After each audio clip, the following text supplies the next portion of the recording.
अस्सलामुअलैकुम, welcome back to our channel Areeja Malik vlogs. कैसे हैं आप सब? उम्मीद है सब ठीक होंगे। अल्हम्दुलिल्लाह हम भी ठीक हैं। यहाँ पर आज की मेरी रेसिपी है वाइट कढ़ाई की, और हम बना रहे हैं बीफ में, मतलब कि बीफ वाइट कढ़ाई। और उसके अंदर मैंने सबसे पहले ले लिया है कुकर के अंदर मैंने डाल दिया बीफ का गोश्त, और अब मैंने इसके अंदर डाला है लहसुन 1 टेबलस्पून मैंने डाला है, और फिर मैंने इसके अंदर डाल दिया है पानी और नमक डाल दिया मैंने 1 टेबलस्पून। दैन मैंने इसको क्लोज़ करके और रख दिया था हाई फ्लेम के ऊपर। जब गोश्त गल चुका था, मैंने 15 मिनट के बाद इसकी सीटी उतारी और गोश्त मेरा गल चुका था। फिर मैंने पतीली चेंज की इसकी और मैंने इसको भून लिया। जो पानी था इसका उसे हमने ड्राई करना था।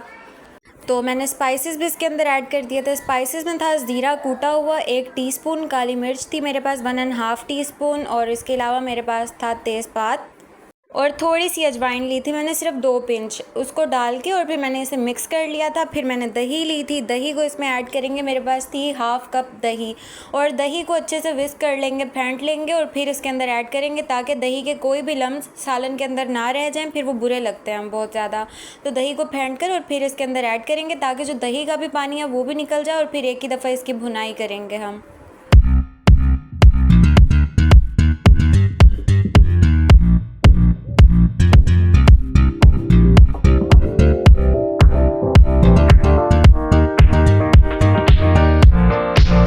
यहाँ पर इसको मैंने 15 मिनट भूना है, और फिर मैंने इसके अंदर ऐड कर दिया ऑलपर्स की क्रीम। जो छोटा मिल्क पैक का होता है ऑलपर्स का, वो मैंने लिया है क्रीम का, वो इसके अंदर ऐड करके और फिर इसे ज़्यादा कुक नहीं करेंगे क्योंकि फिर क्रीम ख़त्म हो जाती है। बीच में ही सारा क्रीम का ऑयल निकलने लग जाता है और फिर वो ऑयली हो जाता है सालन। तो इसलिए बस इसे मिक्स करके हल्का सा इसे बॉयल दिलवाने देंगे, मतलब जो हल्का सा जैसे बॉयल टाइप नहीं आ रहा होता, 5 मिनट के लिए इसे बस लो फ्लेम पे कुक करेंगे और फिर इसको हम रिमूव कर देंगे फ्लेम से।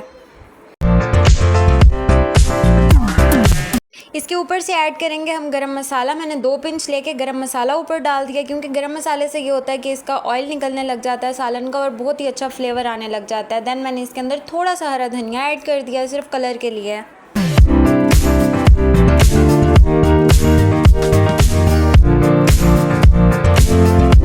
सालन हो चुका था रेडी, अब हम इसे करेंगे डिश आउट।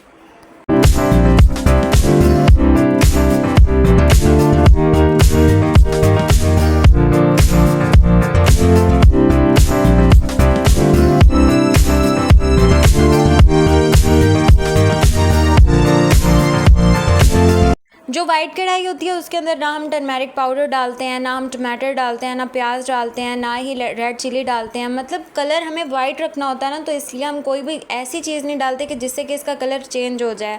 बस ये जो ऑयल इसका निकलता है ना, ये ही बहुत ज़्यादा खूबसूरत कलर होने लग जाता है। ये देखें कितना ही लजीज सालन बन के रेडी हो चुका है। आप लोग भी इसे ज़रूर ट्राई करें। और मैंने इसके साथ बनाए थे नान मैंने बनाए थे जो किलवंजी वाले नान होते हैं, जिसके ऊपर किलवंजी की टॉपिंग करते हैं, वो वाले नान बनाए थे। उसकी रेसिपी मैं आप लोगों को डिस्क्रिप्शन में दे दूँगी, वो भी आप लोगों ने लाजमी देखनी है और ट्राई करने हैं। बहुत ही इजी वे से वो नान भी मैंने बनाए हुए हैं, ये देखें। अब इस नान के साथ हम वाइट कढ़ाई को एंजॉय करेंगे। आप लोग भी बनाएं, इसे एंजॉय करें। बताइएगा कैसी लगी आप लोगों को रेसिपी। इसको आपने ट्राई करना है, फिर कमेंट सेक्शन में आके बताना है कि क्या मिस्टेक थी, कैसा बना। मिलते हैं आप लोगों से कल के ब्लॉग में, कल की वीडियो में, कल की रेसिपी के साथ। देखते हैं कल की रेसिपी क्या है। अपना बहुत सारा ख्याल रखें।